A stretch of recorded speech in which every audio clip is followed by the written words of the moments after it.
Assalomu alaykum va rahmatullohi va barakatuh. Xonimlar, vatandoshlar. Men hozir ayni paytda Samarqandda Amir Temur maqbarasining yonida turibman va shu yerda men hayotim birinchi marta video murojaat qilmoqchiman. Bu video murojaatim albatta aziz vatandoshlarimga va qolaversa bevosita muhtaram prezidentimga ham yozilyapti. Bu maqbaraga men tez-tez kelib turaman. Amir Temur maqbarasini tez-tez ziyorat qilaman. Bu meni odatimga aylangan. Chunki bu yerda buyuk insonlar, Said Baraka ustozlari, Ulug'bek bobolarimiz ham yotibdi. Taklifim shundaki, bilasizki, boshqa davlatlarda buyuk shaxslarning qabrlariga qorovul qo'shinlari qo'yilgan. Misol uchun Turkiyada.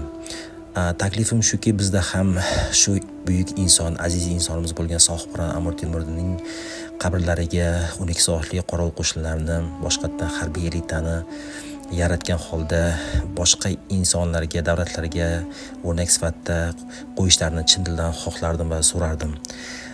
Taklifimning mazmuni shuki, bilamiz, agar biz buyuk shaxslarga, ajdodlarimizga hurmatimizni bajo keltirsak, albatta ishonamanki, bu davlatning hurmati ham bo'ladi va bu davlatda yana buyuk vatanparvarlar yetishib chiqadi.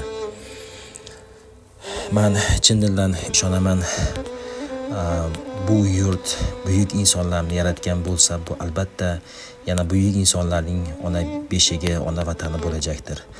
Biz hozirdan milliy g'ururimizni, o'zligimizni tiklashimiz, yoshlarga o'rnak bo'lish uchun imkon qadar tariximizni chuqurroq o'rganib, biz kimning yurtida yashayotganligimizni ko'rsatishni xohlardim. Mening murojaatim shu. Rahmat kattakon.